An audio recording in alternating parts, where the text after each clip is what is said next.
It is Halloween, and this is Now with Damien Calmet.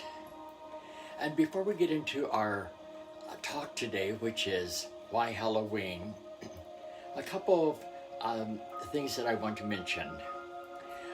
In Palm Springs in the Coachella Valley yesterday was the Desert AIDS Walk. You know, it's been 40 years that we've been walking for AIDS patients and people that couldn't walk for themselves. And you, from our team, Conversations with Damien, yesterday we gave $800 to the DAP Health Center, which houses the Desert AIDS Project. And I'm hoping that if any of you still want to give a little more, I'm still taking the donations. You can go to my page and pull up the DAP Health. I'd like to really make it $1,000 that we are giving, because they do such great work in helping people that are, especially the brown and black communities and communities that do not have the finances and the wherewithal and the insurance to go into treatment. And also, it is Palm Springs Leather Pride weekend. Hence that I'm wearing leather today in honor of Leather Pride. And next Sunday is Palm Springs Pride, or as I don't know if it's called just Pride now, it used to be called Gay Pride, but the LGBTQ, T, and any other letters we add to it, community is celebrating their diversity. So my talk next Sunday is going to be on Pride. Next Sunday, we're going to be talking about pride. What is pride? What's the difference between pridefulness and bad pride and good pride? And also, check out, if you're in the Palm Springs area, the DAP Health, which I mentioned that we did the AIDS Walk yesterday, and so many of you gave and donated to that. Let's see, what else do I want to talk about right now? That's all the announcements. Before we get into the talk today, let us center ourselves. Oh yes, let us just reach to the sky and let's just connect. Let everything and anything that is not about love right now disconnect and detach from you. I can tell some of you have concerns, okay? Let's shake them off. Let's just shake them off. Some of you are fearful. Let's just shake it off. Some of you have had some loss this week of loved ones, and I've had some personal loss of loved ones this week, and we grieve. But let's understand that we never lose anything that is dear to us and that we love. We continue to embody those lessons and those moments that they brought us and those moments that made us who we are right now. So in this moment, let's just take a moment to breathe. Let's just take a moment to clear our minds. For we have been brought here for this purpose today, to become a better version of who we are. We have been brought here on this purpose today to connect with one another, to connect with the Creator, to create and recreate in our lives kindness, forgiveness, acceptance, and love. And so it is. And so it is. You know, Halloween isn't just for costumes and partying. It's actually considered a powerful turning point in the wheel of the year. It signifies the cycles of life, of death, and of rebirth. Halloween is a time when people release and they let go of the negative. The lower energies, you know, I'm always talking to you about how everything's energy. The lower energies that hold them back. And you begin to celebrate that new energy that will eventually take the place of that old negative energy. Halloween represents a time of transformation, both personal and environmental. We see the leaves begin to turn. We see that things begin to slow down.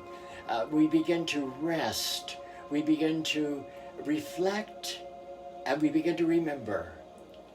Halloween is a time that we begin to integrate the lessons of this last year and contemplate what new births, new dreams we're having for this spring that's coming up when things begin to sprout. A few of today's popular celebrations associated with Halloween have come from pagan findings, like the ancient Celtic harvest of the Samhain. It's spelled Samhain, but it's pronounced Samhain. This was a harvest festival, and it ushered in the new year beginning on the evening of October 31st. And they lit bonfires and they offered sacrifices. And the Druids were a priestly group, and they danced around the fires, and they understood that it was to ward off the evil spirits that were still in place, and to celebrate the newness of the new spirits, because as I've talked before about how everything is vibration and frequency, there is a fine line, a fine veil between what we perceive and what actually is in the collective. I'm sure some of you have seen people on television or even in real life, like what was her name, Brown? Anyway, who have been able to reach the other side and be able to tell you things that a person who has crossed over from this life is thinking, or bring to you trinkets or different poems and things that they would have no knowledge of. All of us have this ability, but very few people actually develop it because we're so locked into a lower frequency. But to understand where Halloween originated, we must go way back to the ancient Gaelic Ireland, where Halloween was celebrated as a Celtic festival.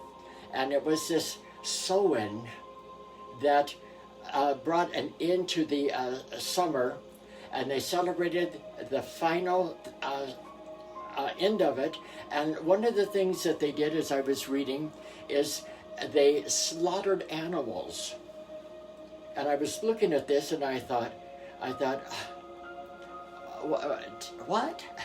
And I began to research more into this, and they slaughtered animals and they prepared them for the winter when the communities would need more food and they wouldn't have enough food for the cold months ahead. And in my mind, I'm thinking, maybe this was the first beef jerky or pork jerky or turkey jerky, because they had to dry it somehow so that it would last into the winter months. And this was a time when it was a time of welcoming in the darker half of the year. And it was a time of preparation when they would be able to store up things for the next season.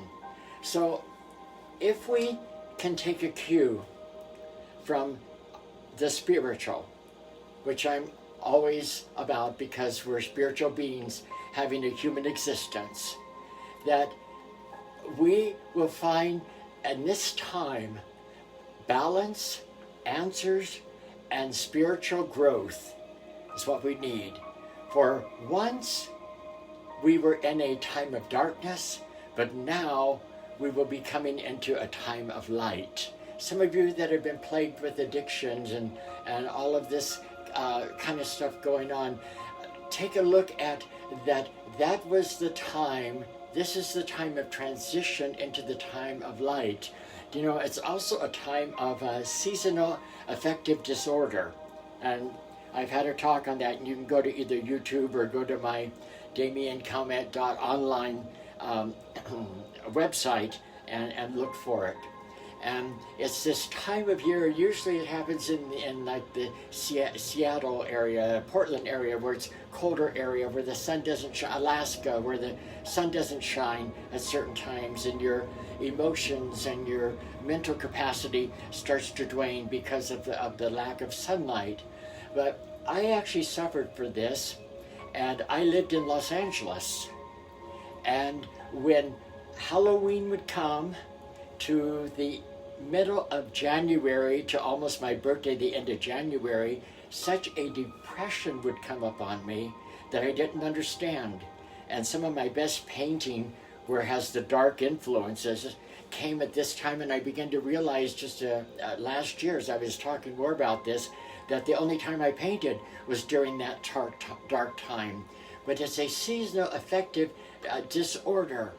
So Halloween invites us to honor the duality of the natural world, where we must acknowledge the dark, acknowledge the unknown, acknowledge the stillness, acknowledge a receptive energy, just as much as we do the light.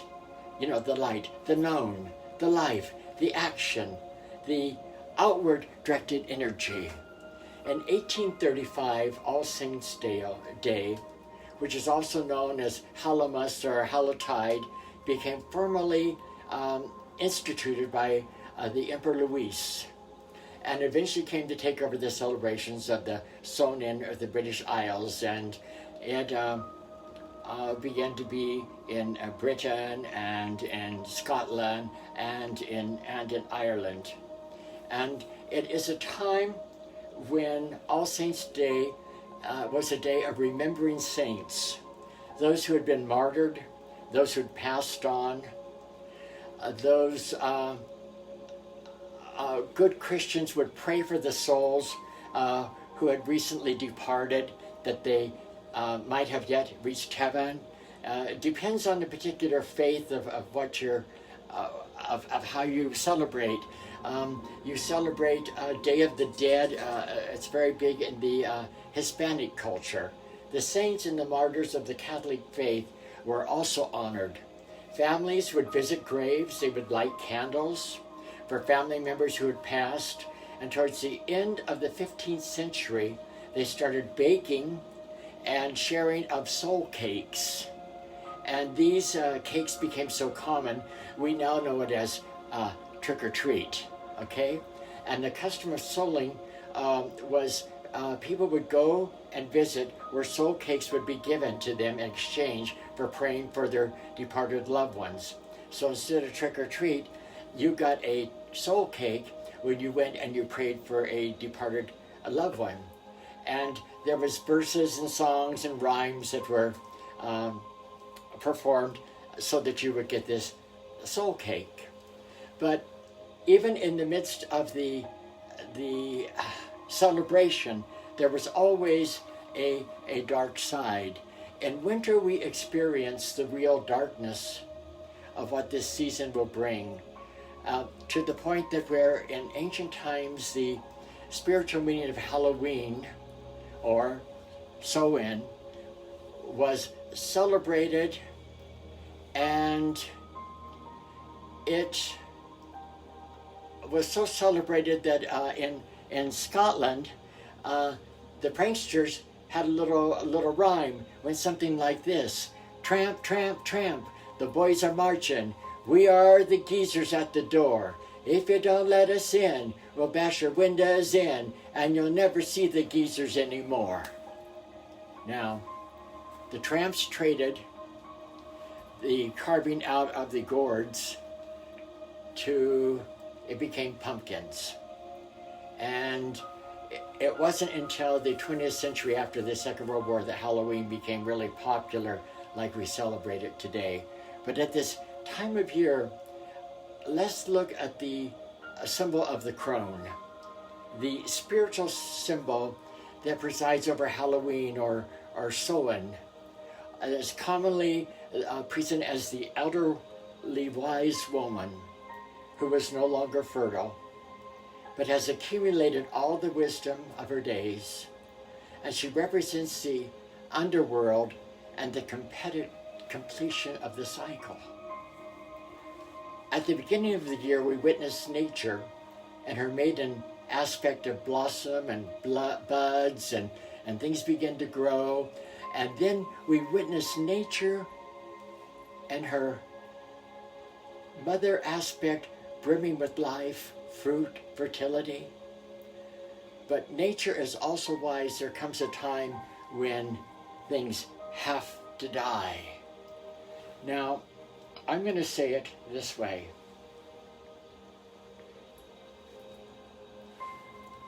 Halloween or fall comes, and it's the time when the shit hits the fan. It's the time when anything that's going to come against you is going to come against you.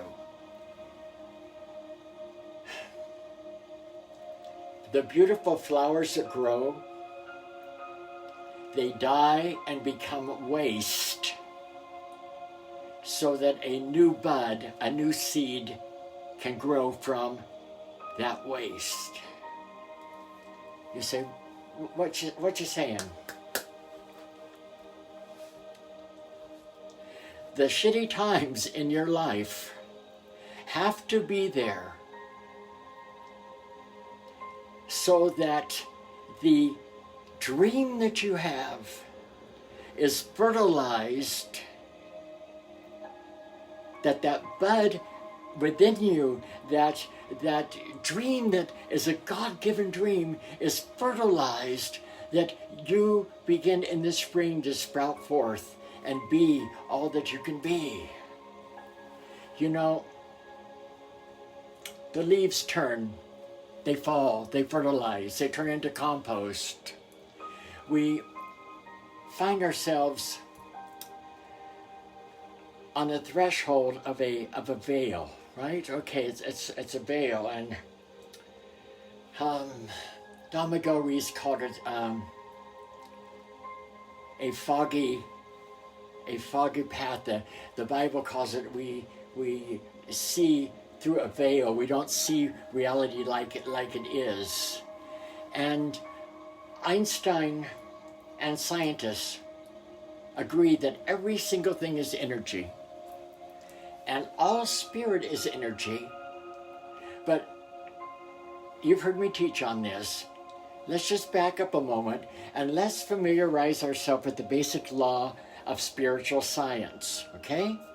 Spiritual science states that our word, our touch, our form, our taste, our smell, it's all related energy coexisting.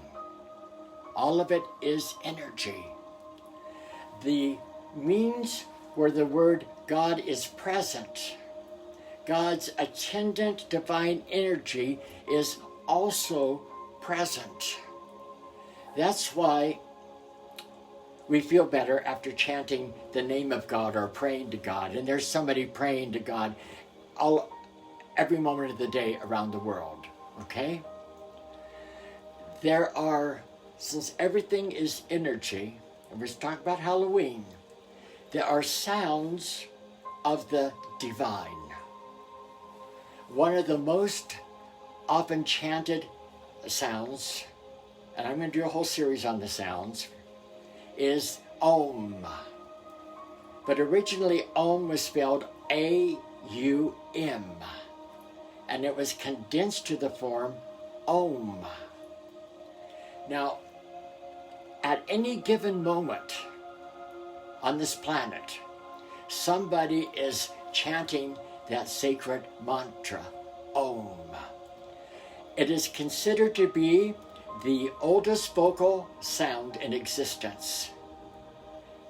And many scholars and spiritual teachers speculate that it's been chanted for untold thousands of years. It's considered to be the first of all mantras, the original, the mantra of creation, the cosmic sound of Aum, Om, is the original of all other sounds. Om is everything. It is the name of God. The divine name is the newly rediscovered sound that the universe in its origin has given us, and in you and in me, it is encoded in our DNA.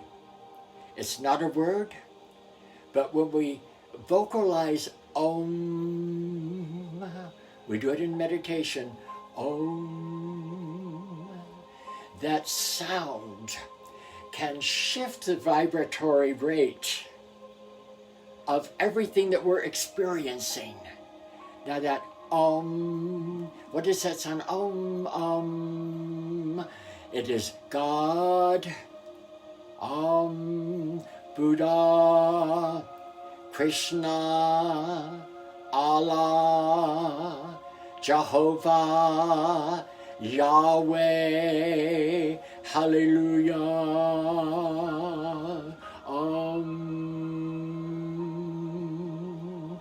That is an energetic sound, that as we begin to make that sound, we are calling in the energy of the divine in that moment to bring help and peace to us in a moment of distress. I do it, I don't know how many times a day I do it.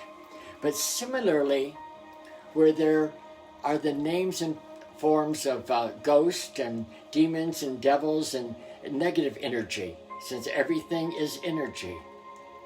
It exists especially in the Halloween time. It is a distressing energy that is also present. It is acting as a conduit or like a transmitter, that if we get too much on the edge of the demons and the devils and the skeletons kind of thing, then we start bringing in that negative energy to us. It's that negative antenna. It's when we dress up as vampires or witches or such and such, we begin to actually have transmitted to us negative energies that they represent. That's why when we dress, we need to do something more of a fun dressing on it so that it pulls in a fun energy. Now, it's no accident, because there's no accidents or coincidences. It's no accidents that this Halloween or Day of the Dead or All Saints Day comes right before the Thanksgiving season.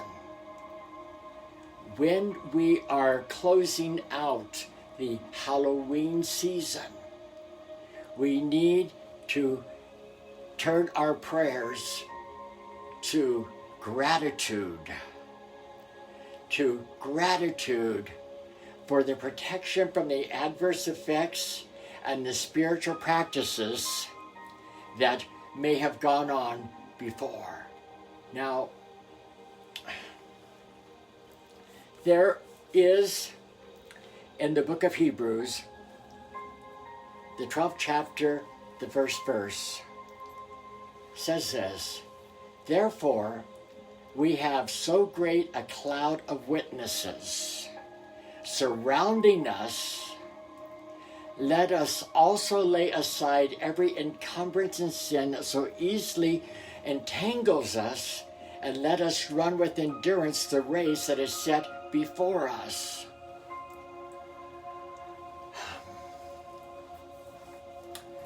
This particular scripture shares with us that there are those who have gone on before us. Since we're spiritual beings, we're having a physical experience now. The spiritual being never dies. We always have been, always will be. And as we're told that in the ancient times, these beings, Mama, Sister, Brother, Saint Paul, Joan of Arc, okay, etc., that many of these dealt with sorrows, setbacks, and tribulations. But in the original language of this, it gives the thought that they're in an arena, say like the sports arena, let's say, like the like the Staples Center, let's say, or like the New Center in Inglewood, where they're playing. They're in the arena, and we're on the field. We're playing on the field. And there's much that we can learn still today from those who've gone on before us, because we're told that it's through their faith that they conquered kingdoms, they performed acts of righteousness, they obtained promises, they shut the mouths of lions, they quenched the power of fire, they escaped swords, they put armies to flight. They know how to encourage us. They know how, in your intuition, to speak to you and say, come on now, you know you're going to make it. I know some people come and talk to me sometimes and they say, no, if I told my friends this, they'd think I'm crazy. But my Aunt Bessie comes and speaks to me all the time and shows me things. And I say, of course. They say, what do you mean, of course? Of course. That's the natural way.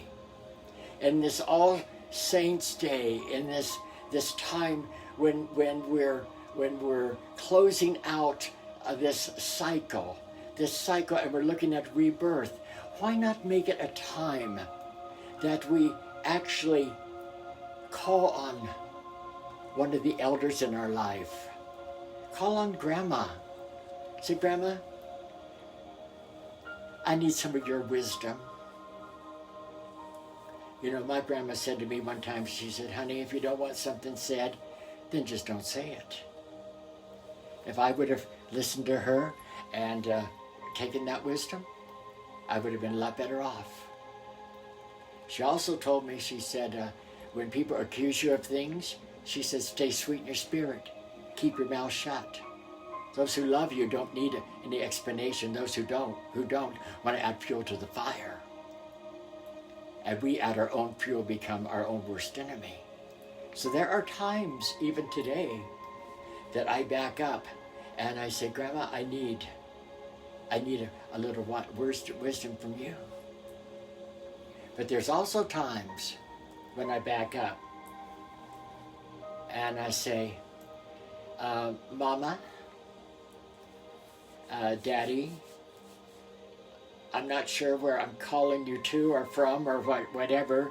I said, I know that the Spirit lives forever. We're all eternal beings, but you know, you were a womanizer, and Mama, I don't know how many men you slept with and the road that you. I need a little bit of enthusiasm not to get off the track here. You know, it's no secret I've talked about my own addiction at times. These saints, these loved ones that have gone on before, are there to encourage you that you can make it. You know, a wonderful Saint Arlene just joined the group this last week. And Arlene had her battles with drugs and alcohol early on. She had her struggles with mental challenges and depression. And some of you that are listening to me that are part of her great family, she's saying to you right now, come on, you can be all that you can be. Come on, you can be that light. Come on, you don't have to pick up that pipe. Come on, you're smarter than you think you are. You're loved more than you think you are. I'm here to encourage you. Each of you listening to me have somebody in your life that you could reach out to right now in this moment of quietness when we start to close, and just ask them to help you in a certain situation. I'm so proud of some of my guys that I had counseled when I was doing drug and alcoholic counseling. Some of them have had their parents pass on. One young man I'm so proud of, I think it's about 5 months now that he's been clean and sober. I'm not going to mention the name because anonymous, but his dad died during a lot of crisis. And I know this young man's watching right now. Not only am I proud of you, your dad is saying to you right now too, come on, mijo, you can make this, you can do this. That great cloud of witnesses. So in the olden times, they even made the favorite food that the person liked. Maybe that would be if I make food for my grandma, that'd have to be like fried potatoes with onions in it and cornbread. But I think I could do that. So the only roadmap that they had was their faith. It was a driving force that kept them moving forward, and it led them forward. Some of them didn't even actually reach their goals. They just had the faith that they could do it. And now we actually have more than they did. We can go to space. We can turn on cell phones and keep everything on a record. They couldn't do that. You can see me. You that are seeing me on the Now Network, you see me on the East Coast, and you're there seeing me right now. You're seeing me on the TV network in London, and I think it's parts of England right at this moment as I'm talking on Facebook now. That's transmitted there. The Now Network, it gets cut and spliced up a little bit and a little more musical things with it. But they couldn't do that. So what am I saying? Why Halloween? Oh, Halloween is a time to shift the energy. Let's shift our energy right now. Let's shift our energy. Let's shift our energy and understand that this is a transitional time. You know, the kids put on costumes to scare away the evil spirits. That's what they were doing. And I mentioned that the duality of the dark and the light and the shadow. What if just for a moment, look at one of the shadows in your life. You know, we think we're going to get rid of those shadows. Those habits or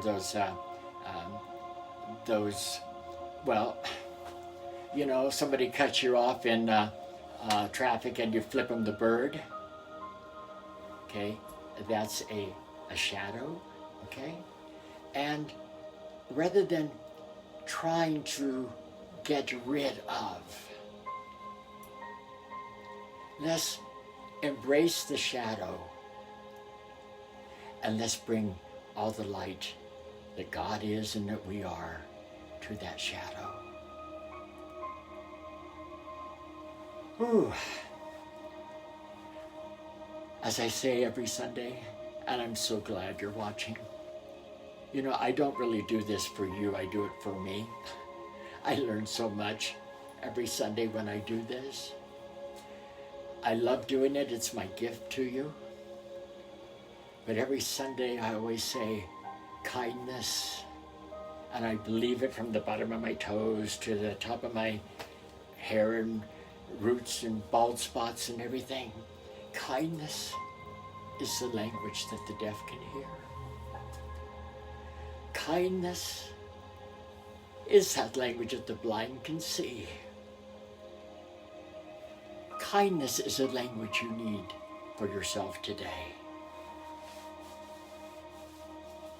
Be kind, wrap your arms around yourself. Look at that shadow that you're thinking about right now, that shadow of temperament, that shadow of habit, that shadow that you don't want anybody to know about. Look at that shadow. Don't judge it, but just look at it. Now, as you look at it, just take your hands and feel the hand of God on your hand, because your hand is the hand of God. Feel it healing your heart. Feel that light coming into you. Ooh. It's all going to be okay. It's all going to be more than okay. And you, my friends, are the light of the world. Happy, happy Halloween. And until next Sunday, when we celebrate in Palm Springs Gay Pride, I will be talking about Pride next Sunday.